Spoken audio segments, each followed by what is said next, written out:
Muy buenas a todos y bienvenidos un día más al podcast de Inside Sports Science. Hoy tengo el placer de estar charlando con Carlos Díaz. ¿Qué tal, Carlos? ¿Cómo estás? ¿Qué tal? Muy buena, ¿cómo estamos? A ver. Pues muy bien, muchos no lo sabréis. Bueno, de hecho, yo creo que nadie lo sabe. Carlos fue mi entrenador de 15 años.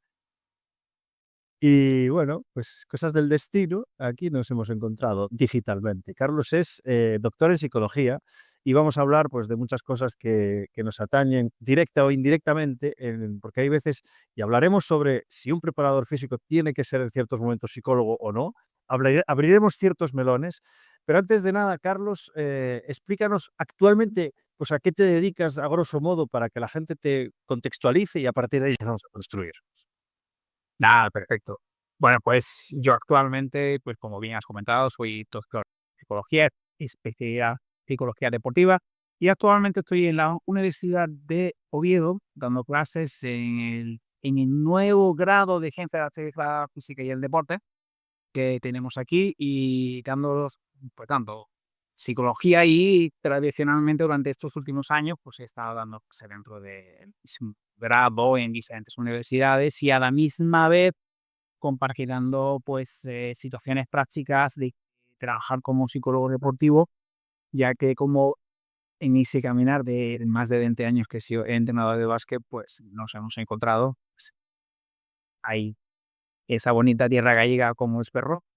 Y entonces nos encontramos allí.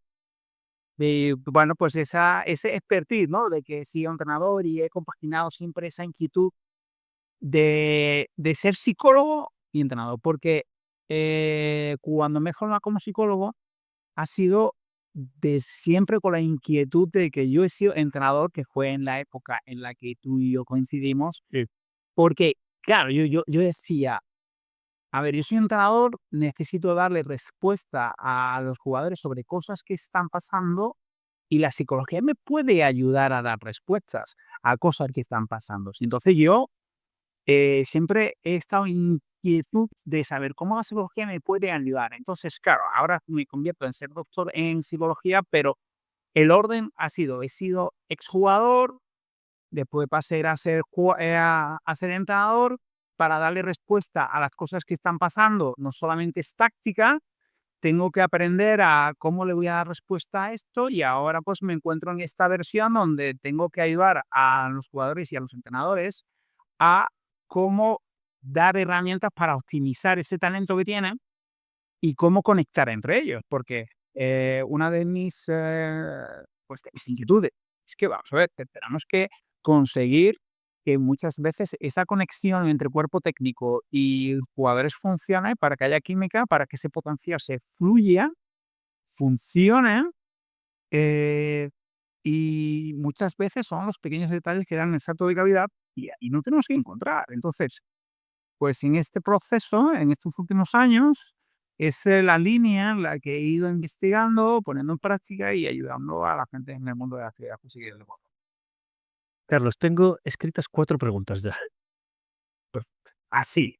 Mira, para hilarlo, para hacer que funcione, yo, no lo hemos hablado antes, siempre intentaré ponerme en la otra cara de la moneda para debatir, ¿vale? No mostraré al principio mis cartas, ¿vale?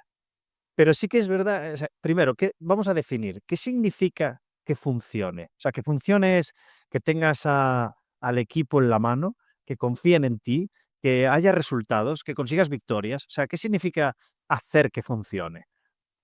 Bueno, yo para mí siempre empiezo que querer que funcione no puede estar con la palabra de funciones si gana. Este, porque ganar es una posible consecuencia, pero no es una consecuencia. Pierdes más que ganas, eso es así. Pero, claro, entonces, ¿qué tenemos que hacer? Tenemos que buscar puntos de encuentro y es encontrar cómo encajamos diferentes tipos de personalidad, diferentes tipos de roles y en qué momento de vida nos conectamos. Porque, ojo, no es lo mismo que nos encontremos en un momento de vida, aunque tengamos una forma de ser que podamos encajar, pero nos encontramos en momentos de vida, que no quiere decir la edad, ¿eh? Sino en el momento de madurez, en el momento en el que pasan las cosas, porque muchas veces la gente dice, no, eres veterano. Yo siempre digo, No porque lleves toda la vida mirando las estrellas vas a saber cómo se llama. Es decir, es que hay jóvenes que llevan menos tiempo, por eso a mí me encanta descubrir jóvenes preparadores físicos, jóvenes, por eso me encanta dar en el CAFIT, porque cuando vean los chavales de 18 años, digo, este niño, este crío, esta cría tiene una estrella, tiene ese potencial. ¿Y por qué? Porque sabe mirar las estrellas, porque sabe investigar y no simplemente repite, tiene una inquietud, tiene un desarrollo, tiene una forma de su personalidad que le va a llevar a que los retos que tenga que hacer y me las etapas antes. Y hay otra gente, pues, con otro estereotipo que su camino va a ser más largo. Entonces, todo esto influye a la hora de cómo nos conectamos para que eso fluya.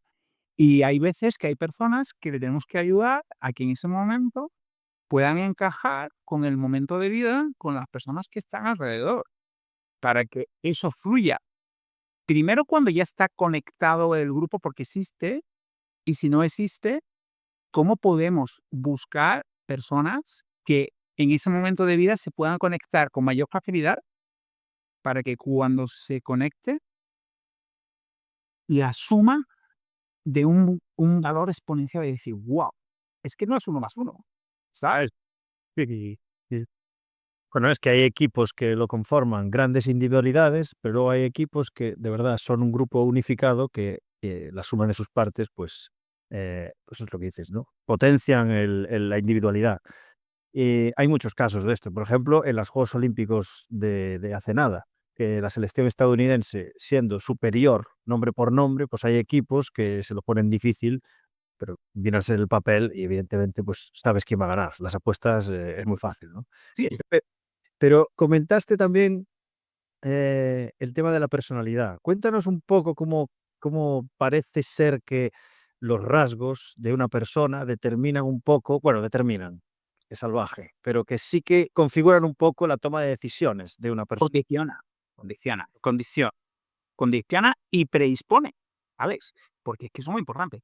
Yo siempre hablo con mis críos, con mis crías, sobre para empezar a analizar patrones de personalidad, yo siempre voy un pasito por detrás que te condiciona después al patrón de la personalidad, que es cómo tiene de patrón general el locus de control. ¿Qué es locus de control? Puede ser, y tu focus ante eso. Mm. ¿Cómo tú analizas el locus que puede ser interno o externo?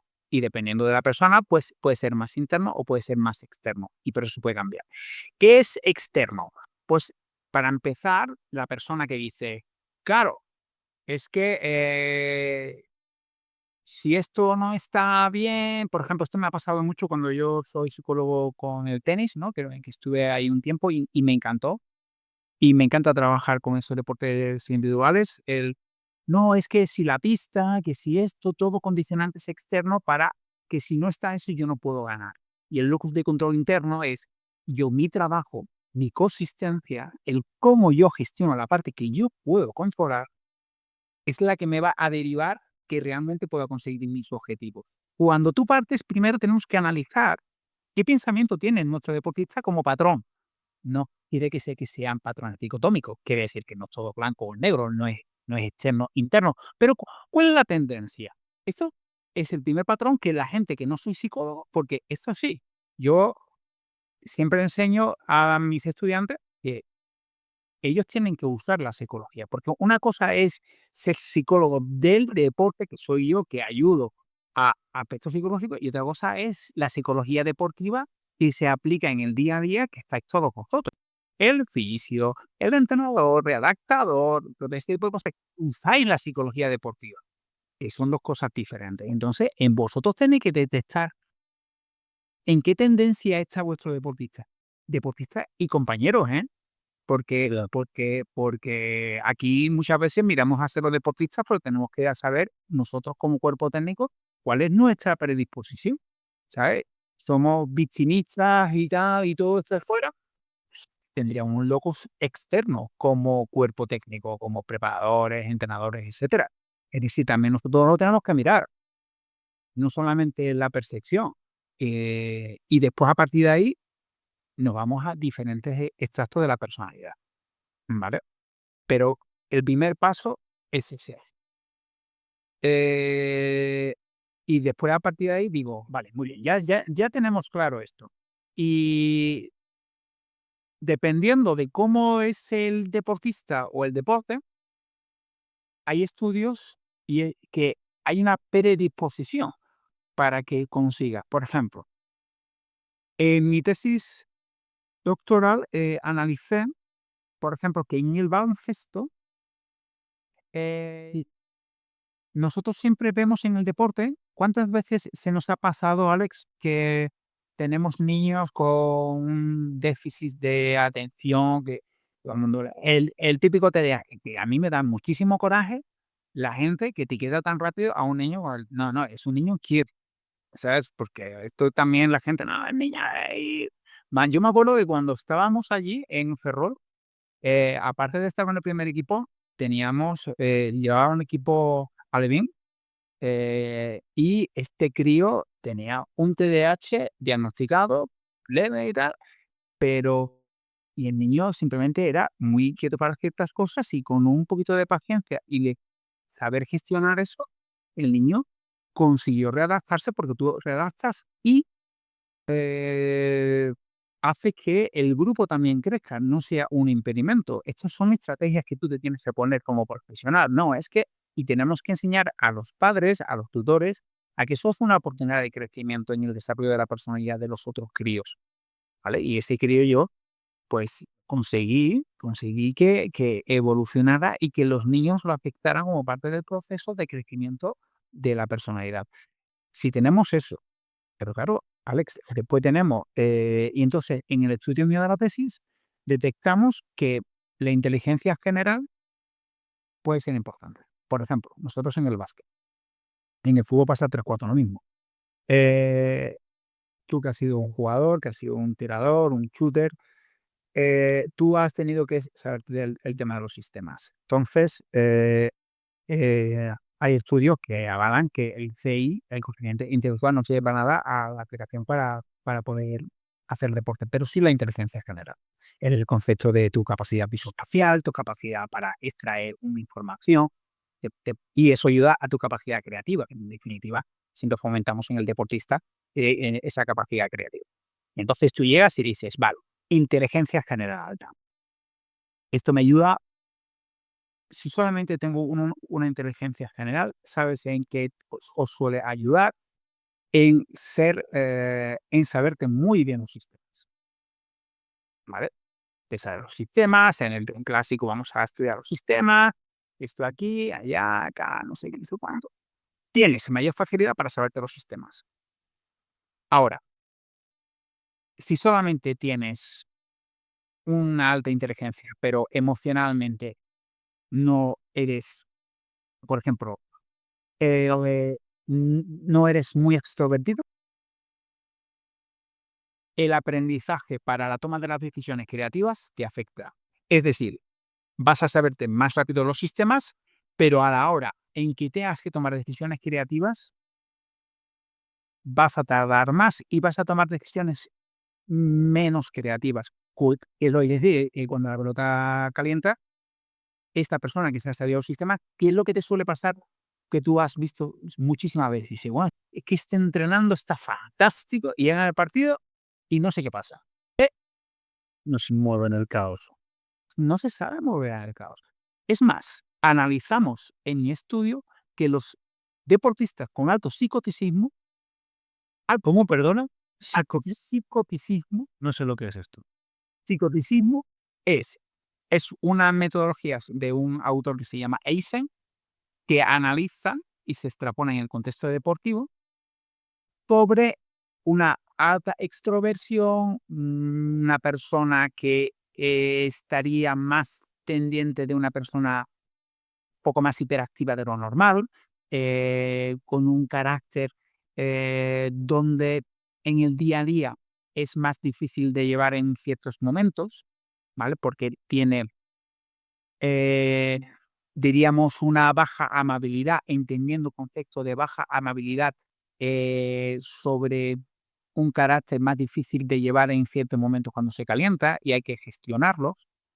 Si tú sabes gestionar eso, esas personas llevan el concepto de su neuroticismo baja, que es su capacidad de control bajo la ansiedad y el estrés, que lo tienen más bajo, pero alto psicoticismo porque tienen un cierto carácter. En el día a día pueden ser personas que a lo mejor cuesta un poco llevarlas porque son un poco viscerales. Y curioso, tardan más en saberse los sistemas, pero aprenden más rápido a ser creativos. Es decir, en el entrenamiento, si tú quieres ser un entrenador muy analítico, el de alto psicoticismo te funciona peor. Cuando tú quieres que el niño se sepa, el jugador o jugadora se sepa los sistemas, te va a fallar más, pero a la hora de solucionar un conflicto en un partido, cuando hay que tomar decisiones que no están, porque el contracouting, bla, bla, bla, y necesitamos decisiones creativas, ese jugador que ha tenido un aprendizaje más lento porque tiene eso que condiciona a corto plazo, a largo plazo, a la hora de tomar decisiones creativas, destaca. Y esa persona que tiene menos capacidad creativa por culpa de por las condiciones de su personalidad, ¿vale la pena entrenarle para que mejore su creatividad? Porque realmente estarías yendo en contra la natura de su personalidad. Entonces estarías luchando contra su identidad. ¿Vale la pena seguir mejorando a esta persona en algo que todavía no es, vale más la pena potenciar su identidad? Mira, una persona que tiene una inteligencia general alta o muy alta, ¿no? Y capacidad de análisis, tendríamos que también, cuando nosotros trabajamos con un deportista, él tiene que estar de acuerdo con nosotros en que tiene que salir de su espacio de confort y que hay un periodo de asimilación para crear algo. Y hay que analizar hasta dónde está su límite. El deportista va a tener mayor dificultad, ¿vale? Va a tener mayor dificultad. Ahí es cuando un jugador llega más lejos que otro. No quiere decir que no llegue. Ahora, si realmente no cree en el cuerpo técnico, en que eso lo puede cambiar y se bloquea, por eso hay que llegar a un pacto, a un consenso, el que él entienda. que- ¿Por qué? Porque él puede decir, yo he hecho lo que me has pedido, llega el momento de la verdad y no me pones. Y no has confiado en mí. Has confiado en mí, ¿no?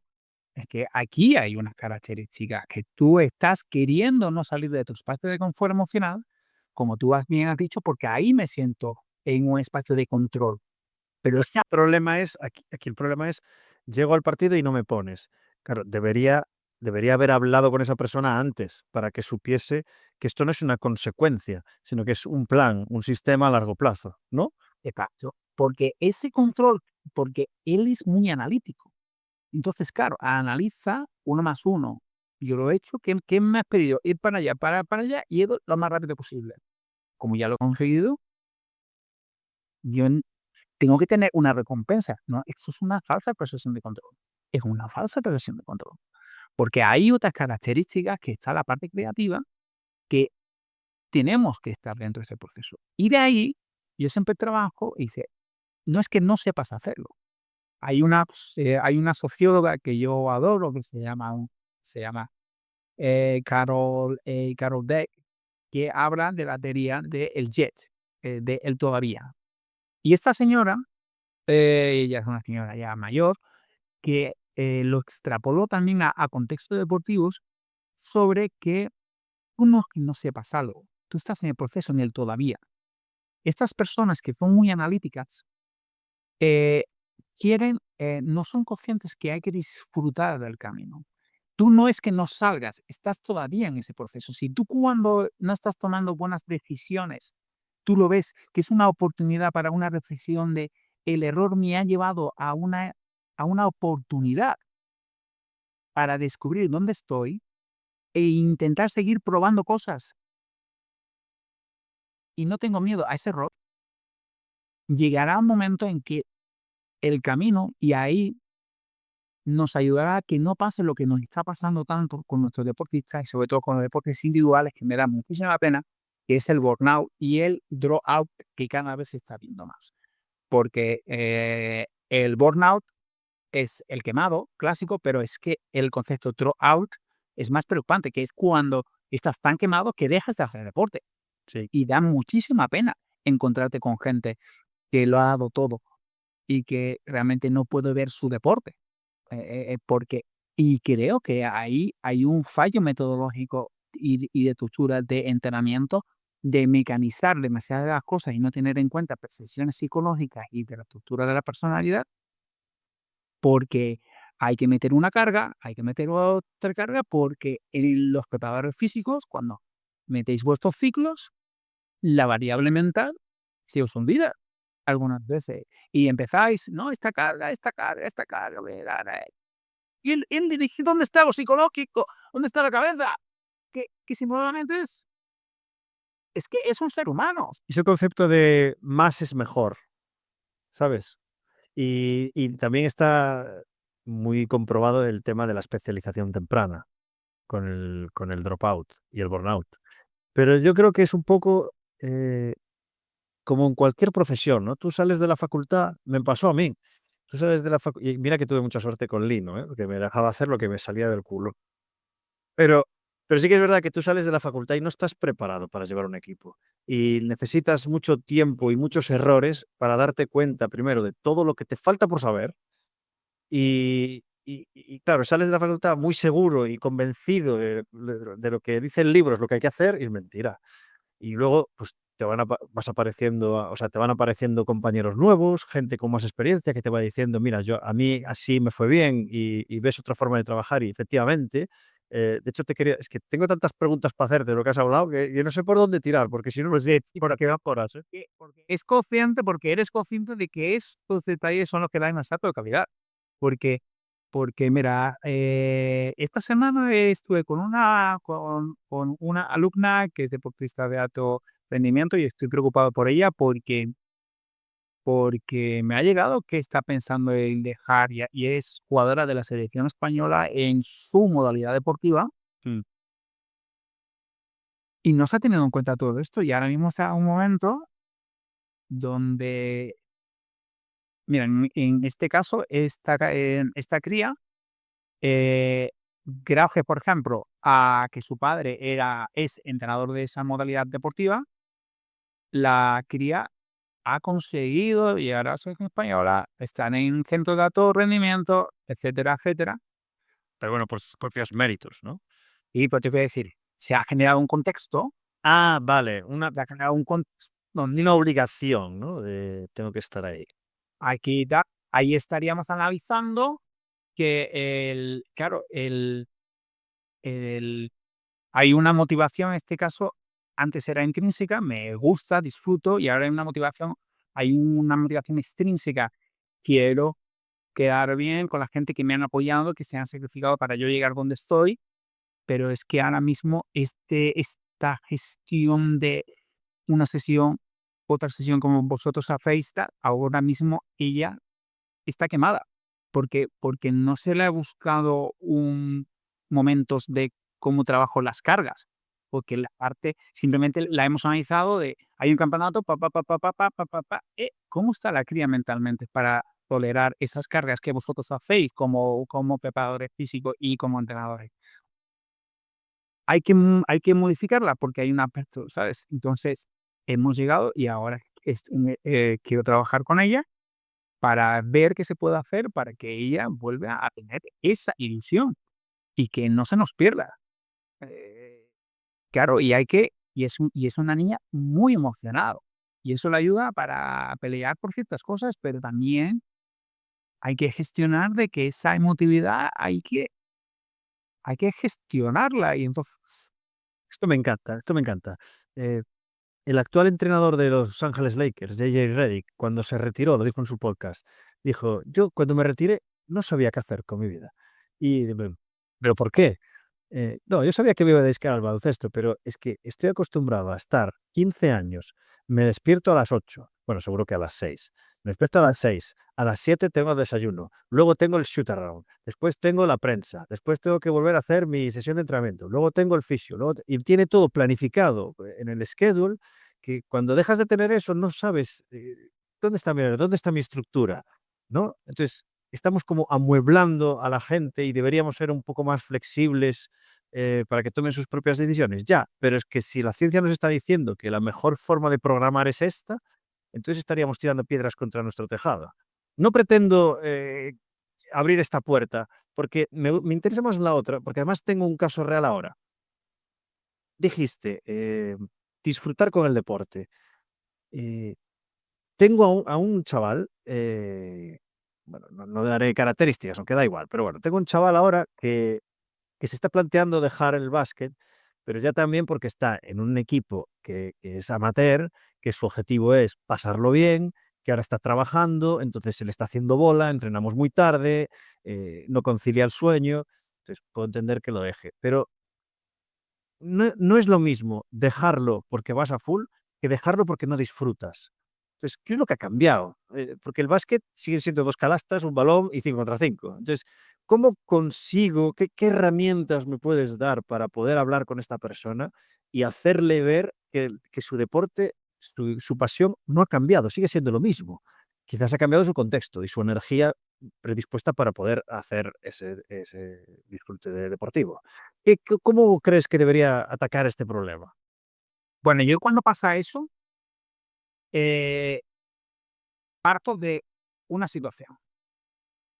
¿En qué momento estás? Porque a la hora de abordar un posible problema, ¿estás empezando a estar quemado o ya estás quemado? ¿Y en qué punto quema? Exacto. Es que y esto es muy importante porque, mira, por ejemplo, cuando hablamos sobre técnicas de control de visualización, bla, bla, bla, bla, todo lo que tú quieras, esto es importante dentro de lo que es la famosa campana de Gauss, no es lo mismo que te hayas pasado que no. Es decir, ante ciertas situaciones es clave. Y para mí la clave, dentro de la gente que trabajamos con los deportistas, es que una de tus características y de tus habilidades es detectar que el deportista no te haya pasado la campana de Gauss, ¿vale? Porque cuando te pasaste la campana de Gauss a nivel emocional y el jugador no ha sabido detectar que se está quemando, cuando tú es más preventivo, la técnica es más gradual y es menos invasiva.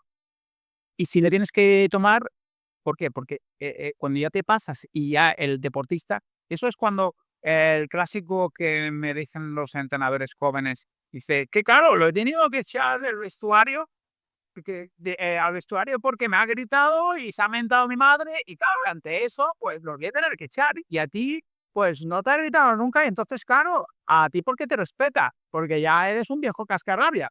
Y claro, y la cuestión está, dice, es que a lo mejor no te has dado cuenta qué has hecho para que ese jugador te mente la madre. Porque a lo mejor tu problema es que si a mí también me mente la madre, yo también tengo que echar. La cuestión está en que yo haber sabido gestionar a esa persona para que no me mente la madre, porque yo he sabido gestionar emocionalmente diferentes cosas, porque he sabido leer que yo estoy apretando más de lo que esa persona puede. No. ¿Y por qué? Porque no lo he comparado con cosas que yo he hecho antes, ¿no? Esa persona necesita. Entonces, ¿qué pasa?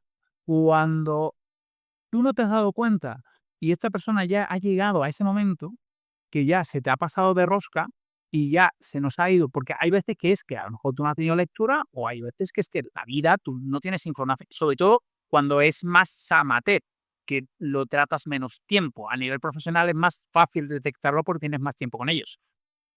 Claro, aquí en este sentido hay que reestructurar primero y hablar sobre qué es lo que le gusta en el básquet, qué es lo que buscaba en el básquet, ¿vale? En este sentido. Eh, y no recobrar simplemente la ilusión, sino buscar una nueva motivación, que es lo que te ayuda en el básquet, qué es lo que te aporta en el equilibrio como persona. Porque si viene de jugar a un cierto nivel, a lo mejor hay que verle nuevas metas y objetivos de por qué estás haciendo eso y cómo equilibrarlo dentro de tu nueva vida, porque has cambiado. Entonces, también hay que entender que esa persona, si ha venido de un nivel, a lo mejor ha venido muy quemado por el tipo de entrenamiento, porque todo es una motivación externa, porque necesito refuerzo, que si juego, que no juego, no sé qué, y antes tengo que pasarla a una motivación intrínseca. Lo hago porque hay un beneficio. Es que tenemos que cambiar un hábito. Yo mi motivación es tengo que luchar contra este porque tengo que jugar, porque después no sé, y ahora cambio a, no, yo tengo que disfrutar. Y tengo que cambiar, yo no, mi compañero no es mi rival, mi entrenador no sé qué, mi rival en el sentido que tú me Sí, sí, sí, por el puesto. por el puesto, por esa circunstancia, y yo tengo que cambiar. Y como eso lo vivo con mi vida. Y a lo mejor si te ha pasado, hay que dejarle también, a lo mejor no hay que ser tan obsesivo con las tablas de eh, eh, pactar con él, si incluso hay momentos que no tiene que ir, que no vaya. ¿Me entiendes? Acon Fitness es el nuevo patrocinador de este podcast. Si estás montando tu propio box, estudio o centro de entrenamiento, en Acon Fitness te ayudan desde montar el primer diseño del plano hasta el último disco que entra en tu centro. Racks, poleas, jaulas, mancuernas, todo de buena calidad profesional. Así que entra en aconfitness.com y equipa tu centro como se merece. Esto ya lo hablé con él. El tema del gimnasio ya lo hablé con él. Que si algún día se ve, porque al decirme lo de es que pasarme 3 horas aquí, después de estar dando clases en la universidad, después de mi trabajo, que me tengo que levantar a las 5 de la mañana y tal, pues que no me da la vida. Le dije, tío, pues sinceramente, o sea, eh, no es lo más importante en tu vida ir al gimnasio. No es lo más importante. Ya buscaremos la forma de hacerlo después de un partido, ya buscaremos, alternativas, pero lo que yo le pueda influir en su día a día quitándole un gimnasio es ínfimo, o sea, eso no resuelve el problema. Entonces, sigo con la misma duda, o sea, ¿cómo consigo que vea cuál es el disfrute? Tienes que desmitificar, Alex, tienes que desmitificar la importancia. Mira, esto lo hablé con un jugador de un deporte individual hace poco. Tienes que desmitificar que te vayan a superar. Tienes Que te vayan a superar. No que, entiendo esto. que te vaya a superar el rival, que vayas a ser peor de lo que eres, que pierdas condición física, que ya no saltes, que ya no tengas esa capacidad de tiro, que tus capacidades, porque pierdas en este caso con el trabajo que tú haces físico, ya no puede hacer lo que hacía antes. ¿Me entiendes? No pasa nada. Es decir, vas a ser, entre comillas, peor jugador. Es que está dentro de la planificación. Cuando se tiene en cuenta los aspectos mentales, hay que meter que voy a perder condición física porque ahora mismo lo que me interesa es recuperar lo mental. Y necesito un tiempo fuera, más tenerte emocionalmente ahí, como estás, no sé qué, cuánto, asumir que eh, pues va a correr más lento, va a poder fallar más, va a poder cometer más faltas personales porque no llega, y que ese jugador asuma que ese es su nuevo básquet de hoy y que va a llegar un momento en que cuando consigamos recuperar cierta situación, vamos a trabajar para volver y que esa persona que a lo mejor o ese compañero o ese rival que te ha podido ganar, es puede que gane, pero es parte del proceso, ¿me entiendes? No pasa nada. Es cuando tú trabajas como prepa, que trabajas un ciclo de cargas, ¿no? Y están todos cargados y después y sabes que después vas a trabajar con otro ciclo. Pues tienes que asumir con el deportista que va a estar así y que no pasa nada. No pasa nada y hay que desmitificar, porque muchas veces esa situación de yo puedo, pero ahora mismo no estoy. No, es que tú no estás para meter el 40% de triple como tú eras. Por ejemplo, tú eras un excelente tirador, pero si tú ahora estás pasando por un problema personal que está con el burnout y tú cuando estabas muy bien tirando, tú entrenabas mañana y tarde y tú ahora dejas de entrenar y tal, porque tienes eso, a lo mejor hay que asumir que de tu 40%, tu 100% es un 30%. ¿Sabes? Y tú tienes que asumir ese nuevo 30% que es tu nuevo 100%. ¿Que potencialmente tienes capacidad para un 40%? Por supuesto, pero ese es el Alex, que ahora mismo no es el Alex de ahora. Sí, desanclarse. ¿Y qué opinas de los códigos de conducta? O sea, de tener un régimen de sanciones y estas cosas para modular conductas.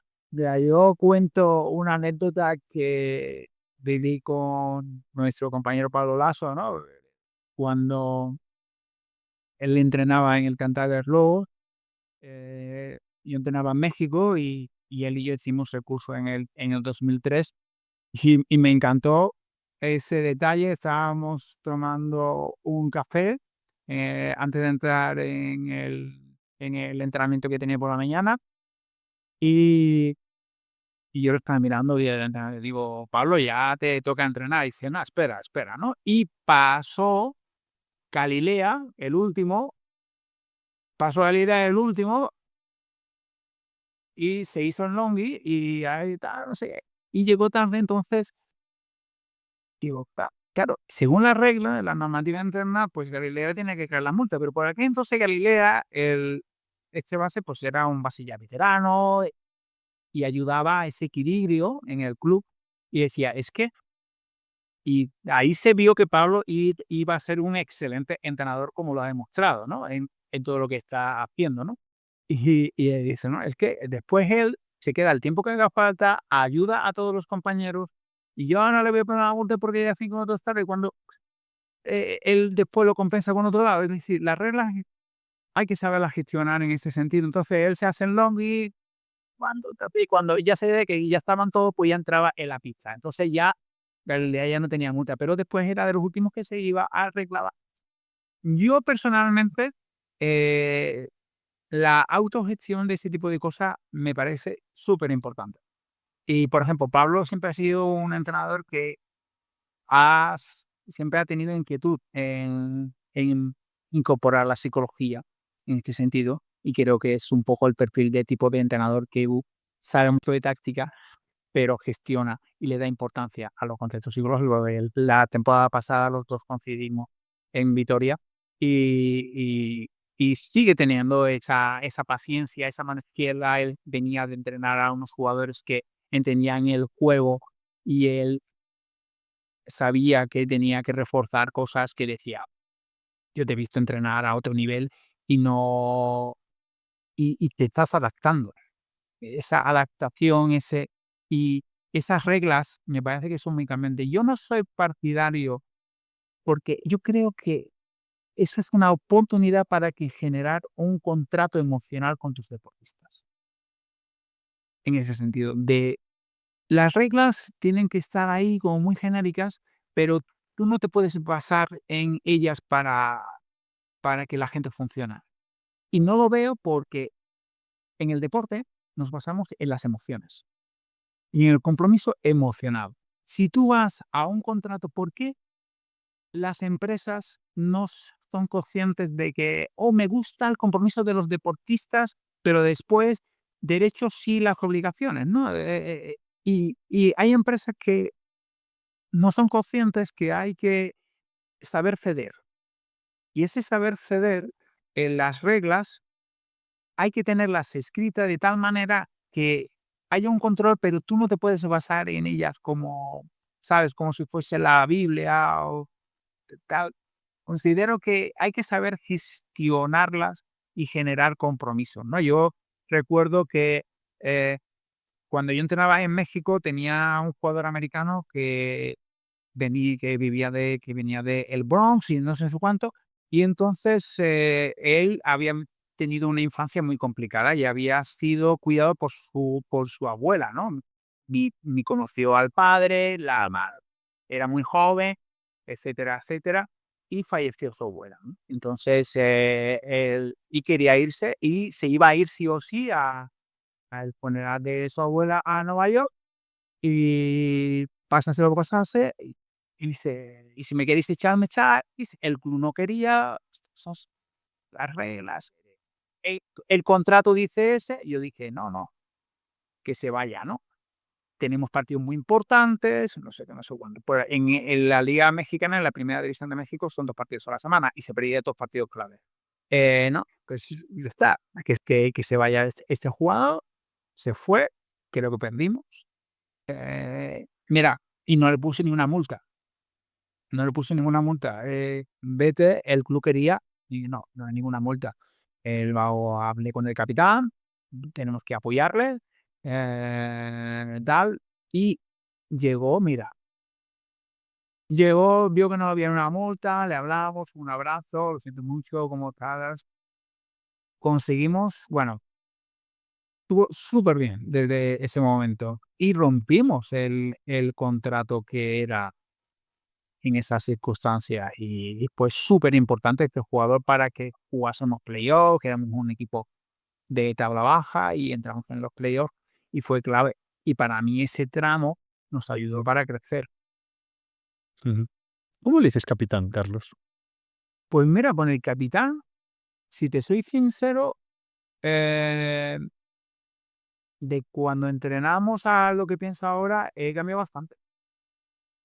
Claro, pero te pregunto, porque He cambiado bastante. está generalizado que el capitán es el veterano, es el que más tiempo lleva en el club o en ese equipo, es el líder que normalmente es social, pero Por ejemplo, tal como lo veo ahora, en el equipo que nosotros estuvimos, no hubiera dejado a los capitanes que estaban, que eran lo tradicional.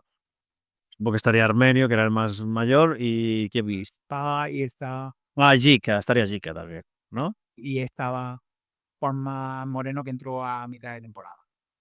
Ah, Moreno estaba contigo también. Sí, fue cuando lo repescamos. Moreno estaba y Sporís, que también lo conseguimos repescar.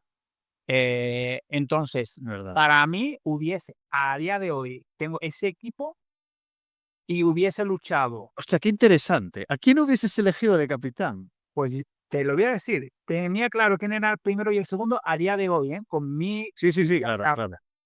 primero Juan Pablo Sutina, Juan Pablo Sutina. segundo. Qué bien le fue después. Acabó en Leboro. Sí, bueno, pasó de Eva al Eforo directamente. Este chico necesitaba simplemente, pues, este clic que le necesitaba, este contexto, ¿lo ves? Fue un clic, me llevaba bien con su agente, veíamos lo que necesitaba, le dimos lo que necesitaba, eh, y tenía la actitud y la personalidad correcta. Sí, sí, sí. Y a día de hoy lo hubiese puesto a él como primer capitán y a ti como segundo. Es O sea, pero mira, ¿Por qué? se me vienen muchas cosas a la cabeza. En rugby es muy, muy, muy normal que el líder ni siquiera se elija, sino que emerge. Y estuve hablando con la que está en la selección y dicen que es algo supernatural que una persona de 37 años esté siguiendo lo que le dice un chaval de 21, porque es líder, pero es líder de verdad, no es un entrenador o una directiva que le pone un brazalete en el brazo, ¿sabes? Entonces, en rugby es natural, pero en baloncesto, tú bien lo sabes, si eliges a una persona que es más joven que un veterano, el veterano se va a sentir atacado. Entonces, supongo que habrá que hacer, porque Unas claro, por contexto y cultura, hostia, ¿por qué no soy yo si normalmente es? Entonces, ¿cómo generarías ese contexto para poder construir lo que tú querrías en ese momento, que es pues elegir a otro capitán, para no sabotear la cultura de un equipo? ¿Sabes? Mira, ¿cómo hubiéramos hecho si yo a día de hoy ten en cuenta, teníamos un equipo donde fueron incorporándose ex ACB a la partida durante la temporada, Sí, sí. porque llegó Moreno, ex ACB, le foro supercrack, llegó ex Morris a mitad de temporada, y ahora, además gente que en frío eran gente majísima, pero que tenían Realidades, egos, sí, sí, sí. y teníamos un base veterano muy complejo, eh, y teníamos al Armenio que era muy inteligente porque ya tenía una cierta edad. Era egos muy complicados, muy complicados. Entonces, ¿qué tenemos que trabajar? Ahí hay diferentes liderazgos, porque, mira, te voy a decir, dentro de los liderazgos, a mí me parece muy importante que aquí en este caso hay que trabajar entre dos posibles opciones. El coliderazgo, ¿vale? El coliderazgo o crear una corriente, se llama construccionista fuerte o construccionista débil. El débil suele ser el líder que es, por ejemplo, Michael Jordan era un líder de corriente constructivista débil. Y dice, bueno, ¿y eso por qué? ¿Qué es débil, no? En este caso, era un excelente jugador, el mejor jugador para muchos, etcétera, etcétera, pero eh, no influía más allá que lo deportivo, ¿vale? Vale. Pues claro, y el fuerte, podríamos decir, a mí me gusta mucho de ese Peck, Luis Enrique, gente que busca algo más que en este contexto. Entonces, ¿qué, qué pasa? Que en este caso, ¿qué tipo de personalidades tenemos? Otra vez conectaríamos con lo que hemos hablado. Tenemos a esta situación. Una de las tareas que le he puesto a mis alumnos era, esta tarea que tú me has preguntado, se la puse de tarea la semana pasada. ¿Cómo podemos trabajar del típico chico juvenil que es muy bueno, tiene esa característica de ese liderazgo y ahora lo subimos porque funciona a un equipo donde está eso y se cohíben en su desarrollo de su personalidad porque no se siente en este sentido y tenemos que ayudar a crear que ese liderazgo fluya en el nuevo contexto. ¿Vale? Esto me ha preguntado, lo puse la semana pasada como tarea dentro de clase, porque me parece que es muy habitual y tenemos que ayudar. Primero, tenemos que concienciar al veterano que su rol es un líder creador de líderes. Yo tuve esa suerte en Granada, yo en Irlanda tuve la suerte que tuve a un veterano que era granadino, bueno, que ya está retirado, que había jugado cantera Granada, había jugado en el UCAM, etcétera, etcétera, y nos encontramos en Irlanda. Y era un pívot veterano, sabía jugar, un súper veterano, y teníamos a un junior base que tenía ese liderazgo, tenía esa capacidad. Entonces, Sí. hablo con mi jugador Jesús y le digo, Jesús, este niño tenemos que ayudarle. Él tenía que ceder parte de su protagonismo para ayudar a que Owen, que este chico base, pudiera ejercer. Y, por ejemplo, una cosita que él entendió dentro de esa circunstancia, por ejemplo, tú sabes que cuando se punta en el básquet, 1, 2, 3 o lo que sea, tal, siempre es el veterano, el capitán, el que lo dice, ¿no? Bueno, pues le dejó que al niño de 17 años fuera el que... partido, y le empezó a dar protagonismo consensuado con los veteranos para que pudiera él desarrollar y darle tareas para que pudiera ir haciéndolo. Interesante. A cambio, yo lo que decía es, te ayudamos si tienes la obligación de ayudar a los jóvenes, lo mismo que te estamos ayudando los veteranos, ahora tienes la obligación y no te vamos a seguir ayudando si tú no ayudas, hay un pacto. Tú tienes que ayudar a tus compañeros, si no, no, por encima de figurita, te bajas. Y acabó siendo el base titular en senior, siendo junior de segundo. No fue mérito mío, fue mérito de todos los veteranos que es cierto que hubo algún veterano irlandés que no estaba de acuerdo. Esto pasa, Sí, sí. esto pasa. En este sentido, no hay que tener miedo a ciertos pulsos y hay que ser muy tranquilo, mucha comunicación y también hay veces que la gente, para intentar controlar, habla demasiado. Una de las cosas que yo he visto con los años, que también me pasó a mí en ese estudio de la psicología, que yo hablaba demasiado. Y el hablar para convencer con muchas palabras,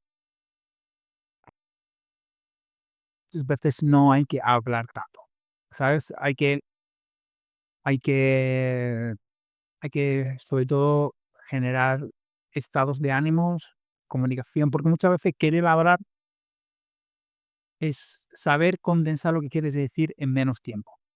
esto es una de las cosas que les pongo. Mira, yo le pongo una tarea a mis alumnos para que sepan sintetizar la información.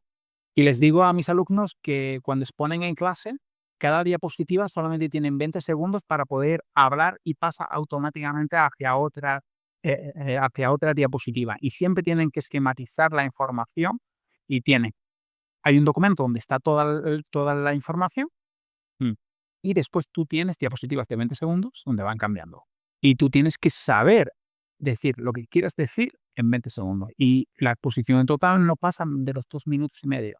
No puedes pasar de los 2 minutos y medio cuando tú estás hablando. Y tienes que aprender a sintetizar todo el trabajo en 2 minutos y medio. Por ejemplo, Te vas a ir a lo determinante. claro, ¿qué pasa? Tengo eso, genero una tensión de mi deportista, vamos hacia Marco y voy sintetizando porque no le podemos sobrecargar con tanta información. Entonces, ¿qué pasa? Estos liderazgos tenemos que verlo, Alex, en este sentido. Y después, a la hora, por eso todo esto, a la hora de que tú vas a confeccionar la plantilla, tienes que encontrar a este líder veterano que yo tuve que te ayude y que tenga claro en la configuración del rol de la plantilla que te tiene que ayudar a eso, a esa parte, y que es parte de su rol, y que ese liderazgo nos tienen que ayudar y después darle responsabilidades a los jóvenes, a esa persona. Por ejemplo, tú en tu caso, yo te hubiese dado tareas concretas porque tú habías terminado CAFIT. Tenía 20, Es, 23, creo. entonces, ¿qué pasa? Era el año en que estabas empezando a funcionar mejor como jugador, tenías más tiempo para entrenar, estabas funcionando bien, tendría que haberte dado tareas de cómo gestionar para que tú veas, por ejemplo, hay gente que es más introvertida, tenemos que conseguir que en el entrenamiento hayas hablado con una frase positiva a todos los compañeros del entrenamiento, tienes que conseguir eso, tienes que conseguir. Y que cada vez que chica se le vaya la pinza, tienes la obligación de tal de hacer este tipo de cosas y detectarlo así, no sé cuánto, y yo también en este sentido, cómo vamos a generar un pacto de cómo vamos a solucionar cómo yo te voy a apoyar cuando pase eso. Y tú ya tienes una herramienta y qué puede pasar negativo y que yo tenga una respuesta para apoyarte a ti, para no te deje vendido en ese sentido. Tener un sistema. Sí, sí, sí. Entonces, eso hay que pactarlo. Esto hay que pactarlo. Y esa capacidad para gestionar egos es lo que te da la capacidad de ser un buen preparador físico, un buen entrenador, cuerpo técnico, porque, porque esto es esa mano izquierda que hay que tener, teniendo en cuenta la personalidad con la que nos enfrentamos y la personalidad que tú eres. Carlos, no sé ni por dónde seguir. Porque ya creo que llevamos una hora ya y no sé qué priorizar. Es que hay tantas cosas de las que hablar, de la confianza, de la conexión, de los objetivos individuales contra los grupales, del 5x0, ¿qué opinas de eso? Del mental toughness, de motivación versus disciplina. Y tengo que elegir una. Mira, voy a ver. ¿Hay alguna que te haya inspirado? Si no, la elijo yo, ¿eh? Sí, Mira, a ver, yo, elige tú una y yo otra. Venga. venga, yo a mí personalmente me parece muy importante de, eh, de todo esto que tú has comentado, lo que es apoyar. Yo me preocupa mucho de cuando tenemos que apoyar a los jugadores a la motivación y a mantener, lo conecto mucho también con el tema de los entrenadores a la hora de de la presión. Pero ahí prefiero que, como yo tengo ahí muchas ideas, prefiero que tú me digas primero y después yo remato con lo que tú digas. Relacionado con la presión. No, o sobre esos puntos que tú has estado comentando. Es que cada punto es un pilar muy vertical, ¿eh? Mira, yo te voy a comentar, porque me gustaría saber tu opinión. Está muy generalizado el hecho de que cuando tú estás en un grupo, y sobre todo al principio, que se respeta más ese dedicarle tiempo al jugador para saber quién eres, cómo te gustan hacer las cosas, cómo eres tú, cuál es tu personalidad, qué es lo que te gusta, lo que no. Bueno, en las primeras semanas estás un poco analizando a la gente. Y es bidireccional, lógicamente. El jugador en la primera sesión ya se da cuenta de cómo va a ser el entrenador, sobre todo si es una persona veterana. Pero a mí lo que me carcome un poco es cuando desde el staff, y me incluyo, se hace o se envía un mensaje al grupo de no queremos egos, no queremos objetivos individuales por encima de los colectivos, ta, ta, ta, ta, ta, ta. Tú en ese momento estás diciendo lo que tú quieres. O sea, ese es tu objetivo individual. Que, que, pues, que se priorice el objetivo grupal.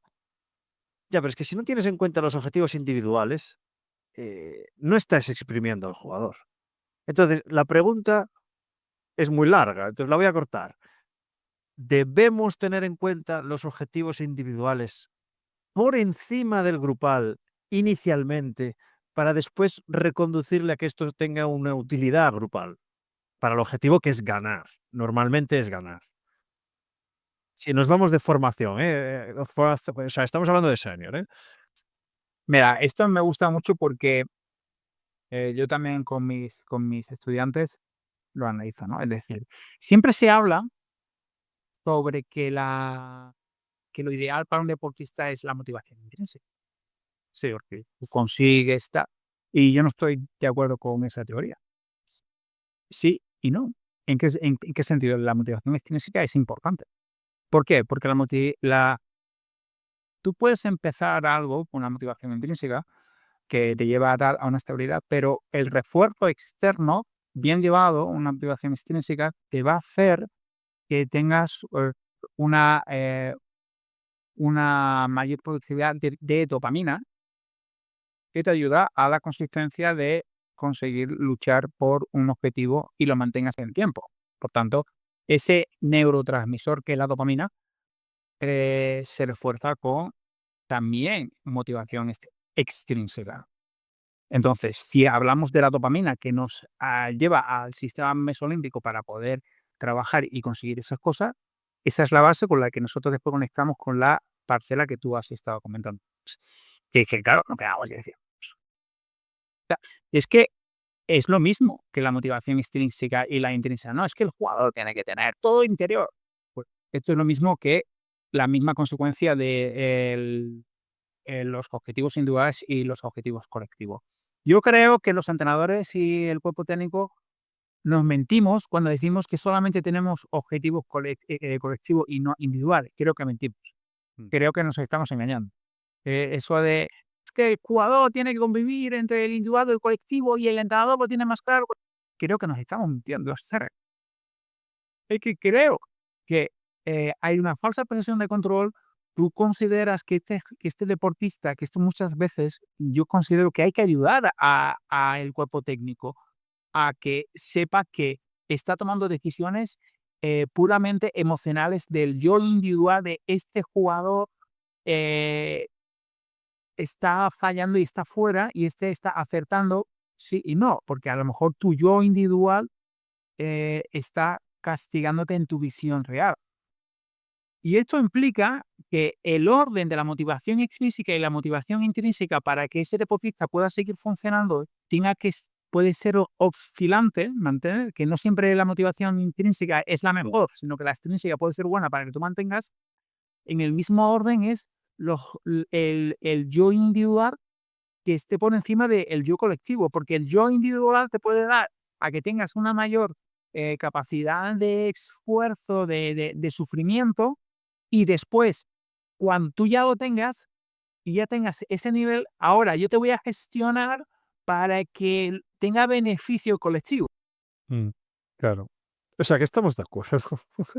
Luego, lógicamente, entendiendo el objetivo individual como algo que tú sabes que va a ser beneficioso para el equipo. Es decir, no, yo vengo aquí y solo quiero entrenar 1 hora 3 días a la semana. Bueno, pues tú estás fuera ya, obviamente. Vamos a ver, estamos hablando de cosas que sean coherentes. Pero creo que es un motor muy interesante. Sí, sí, sí. Y que vas a conseguir, bueno, vas a conseguir no, pero que vas a ser un facilitador de que esa persona siga disfrutando con el deporte. Porque tiene un objetivo individual y no se está priorizando solo el grupal, que puede que no esté tan en sintonía con lo que él está buscando inicialmente en ese equipo. No sé. Como te decía al principio, yo soy muy blanco y negro en el podcast. En la vida real soy mucho más gris, pero aquí es para debatir un poco, ¿sabes? O sea, evidentemente, vamos a ver, hago preguntas a veces muy terroristas, pero es para, bueno, me gusta filosofar un poco, básicamente. Ya está. Carlos, hay una pregunta que te quiero hacer, que siempre hago, y no te he avisado, para pillarte ahí un poco el imprevisto. A ver, Ese es porque me da, tienes una edad. como siempre, siempre que no me olvido. ¿Tienes alguna anécdota graciosa? Tú que has viajado muchísimo, tío, has estado en 1000 sitios con diferentes personalidades. Seguro que te ha pasado alguna cosa súper graciosa que se pueda contar. De algo que dices, bueno, tierra trágame, o bueno, no me puedo creer lo que me está pasando, no sé. ¿Te viene algo a la cabeza? Bueno, así, bueno, en mi época de Bahrein, cuando estuve allí, la verdad es que el contraste cultural me costó mucho. Había un día de entrenamiento la primera semana y no fui al entrenamiento y estaba la puerta cerrada, no había nadie, era la hora de entrenamiento. No, es que la hora de el rezo, ¿no? Y allí no se podía estar hasta eso. Y después me pasó en México, me pasó en México que fiché a un jugador americano que así que se me viene a la cabeza, y era un jugador americano que estaba en Israel, y bueno, pues el jugador, a ver si consigo que venga ¿no? A tal, un jugador bueno que había sido ex NBA, bla, bla, bla, bla, y tenía que hacer una conexión con esto y le compramos el vuelo, estuvimos en el aeropuerto y decía que había salido y no he salido, y el tema está en que tenía una captura por la Gestapo y por la Interpol porque estaba perseguido por Estados Unidos por el tema de algo que había hecho con tema de mujeres y tal, y simplemente utilizó una conexión hacia París para escapar. Entonces, nos usó para escaparnos y mira, estábamos en el aeropuerto de México, allí el equipo salían y tal, bueno y tal, y no salía nadie, no salía nadie, no salía nadie, y después no, estaba perseguido por la Interpol. Y usó nuestro billete de avión. Y entonces cuando los jugadores decían, y yo decía, estamos todos, y decían los jugadores, falta la broma todo, no, falta, ¿no? Y no se lo puede subir. Y como, qué buena vuelta le diste que lo usaste como herramienta de cohesión de equipo. Ya siempre he estado la broma, y ya como todo el mundo se lo tomó en plan risa, pues estamos todos. Qué bueno, tío. Carlos, me he dejado un montón de cosas, pero es que no me da tiempo, no me da tiempo porque preguntarte sobre psicología es pues como preguntarle al entrenador, háblame de entrenamiento, de baloncesto. Pues estamos aquí 3 años hablando. Carlos, muchas gracias primero por la rapidez y segundo, pues por cederme tu tiempo, que es el bien más preciado. Y joder, eres un cabrón porque sigues igual que hace 15 años, tío. O sea, te recuerdo igual que como te estoy viendo, tío. Es increíble. Bueno, eso es buena Te señal. conservas muy bien, te conservas muy bien. Eso es porque los jóvenes me dan energía. Eso, Qué bueno. Pues como digo siempre, te deseo lo mejor en lo profesional, pero sobre todo en lo personal. Y ha sido un placer volver a charlar contigo. siempre es un gusto, y además cuando has viajado en tantos sitios, ¿no? Hay una frase que yo cuando me voy sé que el mundo gira, gira porque el mundo es una rueda y aunque hoy te vas, tu corazón se queda. Entonces, lo que importante es el corazón, es la persona. Yo muchas veces cuando he viajado en tantos sitios, yo no sé ni lo que gané, ni gané, perdí. Al final lo que pasa, lo que queda es la persona, ¿no? Y cuando pasan los años te das cuenta que ese valor añadido de la persona es la clave, ¿no? Y me alegro mucho reencontrarnos unas cuantas temporadas después. Ha sido un placer, Carlos. Mucha suerte en todo lo que hagas y desde aquí un abrazo. Un abrazo. Cuídate Chao. mucho.